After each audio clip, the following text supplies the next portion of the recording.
बिलासपुर के बड़गांव से जिला परिषद प्रत्याशी की असलियत क्या है, ये इस बुजुर्ग महिला ने बयां किया है। वोट मांगने तो सब जा रहे हैं, लेकिन असल में वोट लेने लायक कौन है, ये इस महिला के दर्द ने बताया है। फिर मनोजा ने घरे गई कने मैं झोला ले रहा था, इन्हें मेरे हाथ देखे था भाई। दादी बहुत बुजुर्ग हो चुके हैं, बेटा सीधा है जो कुछ नहीं कर पाता, जिसे सत्ता, सरकार या फिर सरकारी नियमों की कोई जानकारी नहीं है। ऐसे में अगर कोई इंसान इस बुजुर्ग महिला की मदद कर भी देता तो भला क्या बिगड़ जाता। हिमाचल में पंचायत चुनाव का जोर है और ऐसे जोर में प्रत्याशियों को लेकर जो चुनाव लड़ रहे हैं, कई तरह की बातें सामने आ रही हैं, अच्छी भी बुरी भी। कुछ ऐसी ही बातें बिलासपुर के झंडूता के बड़गांव के वार्ड नंबर 5 से चुनाव लड़ रहे निर्दलीय प्रत्याशी मनोज लखा को लेकर भी सामने आई हैं, जो काम नहीं कारनामे है और ये इस घर और इस बुजुर्ग महिला से जुड़ा हुआ है। दरअसल इस बुजुर्ग के पास ऐसा घर था जैसे पशुशाला होती है। पति का साथ भगवान ने छीन लिया और बेटा इतना सीधा है कि वो कुछ कर नहीं सकता था, इसलिए इस परिवार की सुध लेने वाला कोई नहीं था। मदद मांगने बुजुर्ग महिला जैसे तैसे मनोज लखा के पास पहुंचती है। फिर इन्होंने इनका दर्द समझा और सारा काम खुद कराया। और ये जो घर आप देख रहे हैं, बुजुर्ग दादी का मानना है कि ये मनोज लखा की ही देन है। एक और माँ भी है जिसका घर मनोज लखा की बदौलत हरा भरा है, जिसके बच्चे को मनोज की वजह से दूसरा जीवन मिला है। लेकिन वो जानने से पहले इस बुजुर्ग दादी से सुनिए मनोज लखा की मदद की कहानी।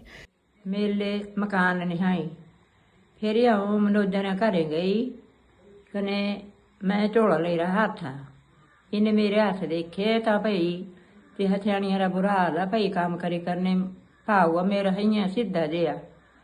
फिर इन्हें है मकान ने ना पाया मेरा मकाना रहा कने मकाना पानी मिटा हा मेरे पहल के मकाना तेने ना पाया था से मकान भज्या था है ठंडे अंदर बैठे रहा 4 कमरे पाए ने कुछ था मेरे लेना था फटी गिरा मकान सारा जी अपने पैसे पाए।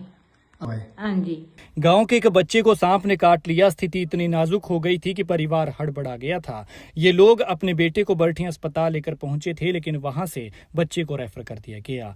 आम परिवार है इसलिए इतना जागरूक भी नहीं था। इतने में मनोज लखा बच्चे का हाल जानने अस्पताल पहुंचते हैं और इन लोगों ने लखा को अपनी समस्या बताई। बस फिर क्या था, जब तक बच्चा ठीक नहीं हो जाता मनोज लखा साथ साथ रहे। और मेरे बेटे को सांप ने काटा था तो मनोज जी ने हॉस्पिटल में हमारी सहायता की।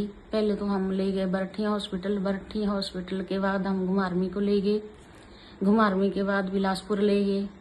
फिर इन्होंने पूरा सहयोग किया और वहाँ से फिर शिमला को रेफर कर दिया। फिर हमारे को कोई ऐसी नहीं सुविधा जान रही थी कि कोई, फिर इन्होंने डॉक्टरों को पूरी टीम को बुलाया और मेरे बच्चे को इनकी सहायता से बचाया। मनोज लखा के लिए ये जनता का प्यार और आशीर्वाद ही है कि वार्ड नंबर 5 से उन्हें भरपूर समर्थन मिल रहा है। बेशक वो निर्दलीय चुनाव लड़ रहे हैं, लेकिन ऐसा लग रहा है कि जैसे जनता मन बना चुकी है कि इस बार पार्टी नहीं, हम अपना आदमी और सही नेता चुनेंगे, जिससे लखा जीत के लिए पूरी तरह आश्वस्त हो चुके हैं।